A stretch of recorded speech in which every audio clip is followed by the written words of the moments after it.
Okay, did you ever take a nap in the woods when you were bear hunting? Yes, I did, Fred. It happened to be the 10th of September, about 6:30 in the evening, wasn't it? Yes, it was, Fred, and we was sleeping, and my buddy and I woke up and I looked, and this bear is looking at me, and oh my God. I tell you, bear hunters always have exciting tales to go with their hunt. So do turkey hunters, deer hunters, elk hunters. We had 130 hunters with their stories at our Trost Hunting Awards banquet this past Saturday night. You want some of the highlights? Stay tuned. I'm Fred Trost. It's Thursday night, time for Michigan Outdoors. It wasn't a wild game dinner, but it was a royal feed last Saturday night in Livonia. 1,000 people showed up to see 130 of the biggest of the big game antlers and mounts taken in Michigan's 1986 hunting season. That's 130 of the 520 Stroh's Hunting Awards that were earned last year by sportsmen who bagged the biggest deer, bear, turkeys, and elk. Michigan's turkey season set records last year. Some 2,300 were bagged by hunters who were treated to excellent turkey dinners, along with some of the most exciting hunting you can find. Michigan's spring season allows for hunters to take gobblers only by permit in a random drawing, so the number of hunters and turkeys taken is controlled. And Michigan's turkey flock continues to grow, and so do the number of hunters who thrill to the gobble of a tom. The average turkey taken by hunters has a 4 or 5 inch beard, and for a Stroh's Hunting Award, the beard must be at least 8 inches. Dwayne Starr from Sault Ste. Marie bagged this 20-pounder with a 9 7/8 inch beard in Menominee County.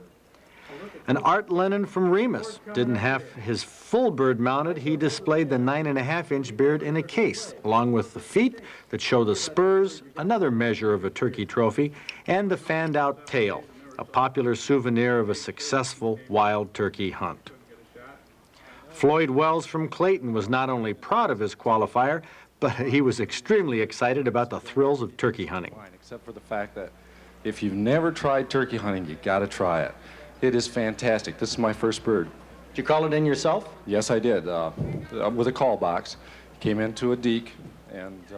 Wild turkey hunting, primarily a spring activity in Michigan. Fall is the time when hunters turn towards the big game animals. None is more awesome and even frightening than the black bear. Hunters took over 1,000 bears in Michigan last fall. Most weighed in around 125 to 150 pounds. Stroh's Hunting Award minimum is 250 pounds field dressed. How's that feel to be sitting up in a tree with a bow and a bear's right in on you? It was scary. I heard him breathing before I seen him. It was pouring down rain, and he come right under me. With these teeth, and you didn't lose your cool? Al, the arrow fell off the rest the first try. Well, Jim Land from Oxford had quite a thrill. But I've never heard a story quite like Bob Dix from Farmington told. Bob and his buddy were asleep when the bear came to his blind. Okay, did you ever take a nap in the woods when you were bear hunting? Yes, I did, Fred. It happened to be the 10th of September, about 6:30 in the evening, wasn't it? Yes, it was, Fred, and we was sleeping, and my buddy and I woke up and I looked, and this bear is looking at me, and oh my God. I picked up my rifle and I shot him, and my buddy jumped maybe 2 feet. I didn't know when he was coming down. Your buddy was asleep when he woke up. Yeah, he was asleep too, and I used a 300 Winchester Magnum. He said, "Shoot him again!" So I shot him again. Oh, I tell you, what a story. Thanks, Fred. I've never heard a bear hunter's story that wasn't exciting. The danger is part of the fascination. We opened the firearm deer season at Tuck's Buckpole last fall in Houghton Lake. They had a record number of deer, some nice racks. Over 240,000 deer were taken by hunters in Michigan last fall, making it the best deer season on record. I expect the stiff fines for poaching will increase the legal kill even more in the future. Most bucks taken in the north are 1.5-year-olds with spikes or forkhorns. We have a 10-point minimum for a Stroh's Award. Close to 450 were entered this past season. Harry Saja from Brooklyn took his with a muzzle loader. 11 points with a 22-inch. Let's clarify something. Let's be at 12 point. Here's 12 point? There's the ring. Does your wife know you took this off? She's sitting out in the audience. Oh, okay. Where's it go? Right there. Oh. Oh, that's it. Brad didn't give you that? No.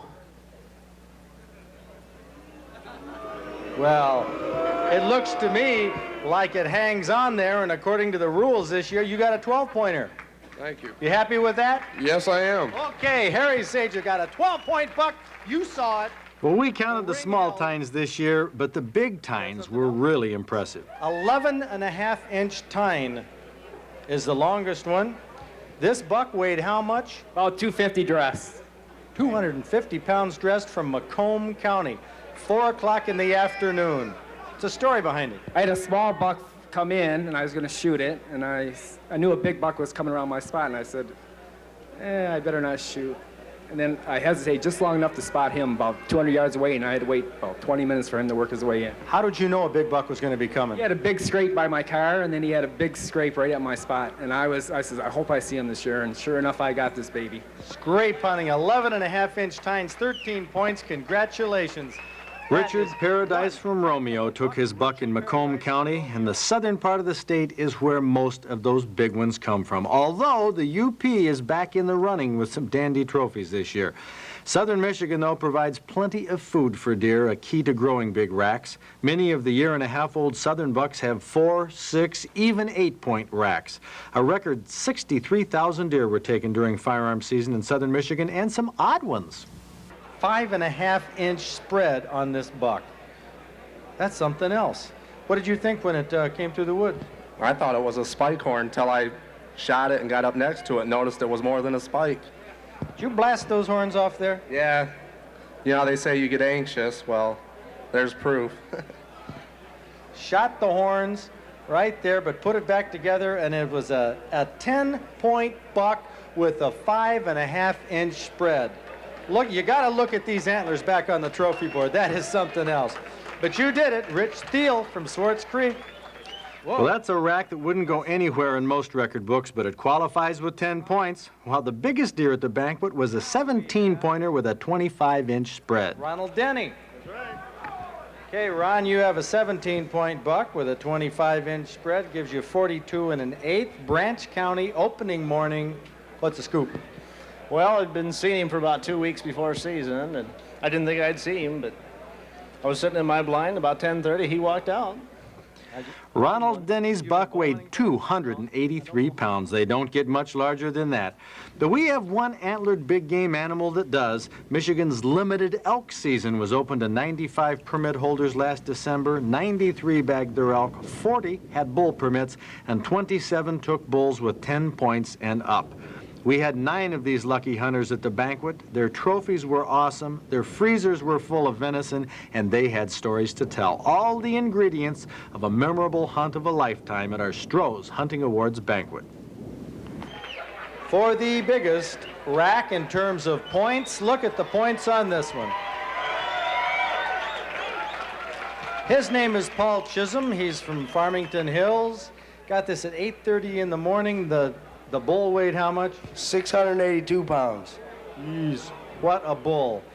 And this is this 7x7? Yes, it's a 7x7 Imperial bull. Imperial is what they call this? 7x7, yeah. What's the story behind getting this? Well, we hunted Area C for the first 3 days, and I passed up a lot of elk to get this. The biggest was a 6x4 I passed up.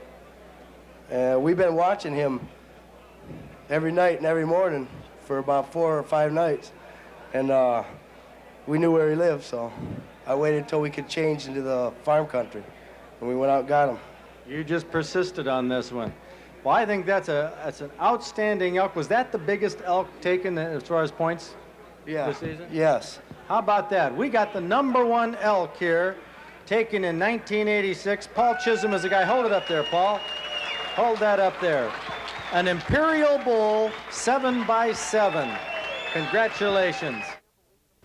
A repeat performance coming up a week from Saturday night for the people with the fish. Plenty of tickets left, so get your orders in. Congressman Bob Carr, a longtime supporter of hunters and gun owners, stopped by the Michigan Outdoors cabin last week, where I got a chance to ask him what might gun owners and members of sportsmen's clubs do to turn around the opinions of anti-gun congressmen. Get that member of Congress to come and speak to that conservation club. And while they're there, just ask them, have you ever gone hunting? Have you ever shot a firearm? Have you ever gone with people who do? Do you have any friends who hunt? What do they tell you? Get some information going. I think generally what you'll find is that the member of Congress probably is not that familiar with firearms, probably is not a hunter, probably is not understanding a point of view, and has to be made very gently and influentially to understand that point of view. He probably has a few friends who sit around a coffee house someplace talking about how bad guns are. And what you got to do is interject another kind of experience into that member of Congress's life in a way that they'll begin to say, hey, it isn't all one-sided. And over a period of time, I think you can get some friends and adherents that way. That's why I think, for example, the NRA's national magazine ad campaign has been so effective. The I Am the NRA, and it has people from all walks of life who are responsible citizens in their communities, talking about the role of guns in their lives and thereby influencing others. The influence of legislation is done very gently. It's not done with a sledgehammer. You can't threaten somebody into voting your way. In fact, you'll actually drive them in the other direction and make it very easy for them not to like you. Those seasons won't be closed long. They open up with the trout opener, Bob, this year in the Lower Peninsula. Just around the corner. In fact, we've got a letter about fish from Craig Dorenbecker, who writes, says, while fishing for brook trout, my dad and I hook many small trout through the eye. We use special care in taking out the hooks and returning them. Does this kill them or permanently cripple their eyesight? What should we do so they aren't hurt? Well, you won't hurt them if you hold on to the hook and shake them off. That's the best way. If you have to handle them, just lay them in your hand, don't squeeze them, and try not to wipe the slime off of their bodies, because that's what protects them from infection. Even with an eye injury like that, for a fish that can heal up right away. But actually, we should talk to the up-and-coming Trout King of Casco Trout Festival to find out. Am I releasing it correctly right there, Bob? Well, that's pretty good. That's awful good. I don't catch them small enough to have to release them. Another question from Jerry Farnham of St. Clair Shores. He says, how does a mule deer of the West compare to our white-tailed deer as far as size, weight, rack, and cunning? Well, as far as size and weight, they're a little bigger, a little bit heavier. As far as rack goes, well, on our whitetails, we have a main beam with tines that come off. We have 2 forked antlers generally on a mule deer. They grow racks faster. As far as cunning goes, I think most every hunter who's hunted mule deer and whitetail says, including Fred Bear, whitetail is the toughest game animal in North America. Fred Bear, now that's good enough word for me right there. Now, let's see if you folks can answer this question in this week's outdoor quiz. In Michigan, if you lose your handgun or have it stolen, what are the chances you'll get it back? Michigan's handgun registration law and central record-keeping system result in 48% of all stolen or lost handguns returned to their owners. Other states without handgun registration only return 8%. At the Central Michigan Sports Show 2 weeks ago, we talked to hundreds of people at our Outdoors Forever booth. Many people who said they didn't have any physical handicaps, except for maybe a few physical problems that did stop them from fishing or hunting, like this fellow who broke his wrist 5 years ago on the job. Big heavy drill one day, and it just got away from me, broke my wrist. Broke all the bones in my wrist, so I didn't have any strength. Not classified as a disability, a broken bone can sometimes cause problems for years. And I'd say if it stops you from fishing or hunting, it's definitely a disability. So I've been living with the thing, and I had to give up bow hunting and a lot of other things. And you just said just a minute ago you had to give up bow hunting. Right. You're all done? That's what I thought. That's what you said? 5 years ago, he'd given up one of his favorite activities, bow hunting, because he didn't know how to overcome the problems caused by his broken wrist. Okay. Now what we're going to do is you're going to be able to pull with the arm, but you're going to release it. This is a release aid. And see if you can do it now. You said, when was the last time you pulled a bow back? Oh, probably 4 or 5 years ago. Oh, yeah? 5 years ago, we didn't have compound bows like this. I remember how to hold on to one. Remember how to hold it? Okay. Good. Now, don't touch that. It's a hair trigger. Okay. You give that a try. Pull it back. It's been 4 or 5 years, huh? 4 or 5 years since I've been able to pull a bow back. You can hunt this fall. I can now because of this. How about that? We put a new compound bow in his hand with an easy draw, put a mechanical release around his arm, and it opened up the world of bow hunting again for a fellow who thought he wasn't physically able to participate. We put him back in the outdoors once again. That's really something. I thought I was all done. Not by a long shot. That's great. We'll do that. We'll do another pull. Give her another try. Heck, you gotta practice now. Yeah, I have to get the hay bales out and have at it again. How about that? How's that feel? No problem. It doesn't have any, the pull on the wrist like it did. I didn't have any strength at all. I can only get it back about this far. My wrist is just popped. Congratulations. You're going to get a big buck this year. I hope so. He was just one of many people we helped out at the sports show with different types of adaptive equipment. Raj, Catherine, person after person came by and said they weren't handicapped, but they couldn't do something. Right. And, this is the bow that I use. It's a recurve bow, 45-pound draw weight, and while it isn't that tough, it gets a little tougher every year. And I know that even though I'm just a stalwart on recurves, that someday I'm going to have to go to something like this 090 Eagle that has the pulleys on it, that has a mechanical advantage, but look what I can do with it. This is set at 25 pounds, but I can pull it back easily just with my thumb, like that. Someday, if I want to stay in bow hunting, if I, when I get 50, 60 years old, I'm either going to go to this or drop out. I mean, I just know that that's going to happen. And it's great that we have these things that you don't have to drop out. Well, what we're finding all the time is people talk to us, Catherine, about Outdoors Forever as a great handicapper program, what we're doing for the handicap. But we want people to realize it's much more than that, right? That's right.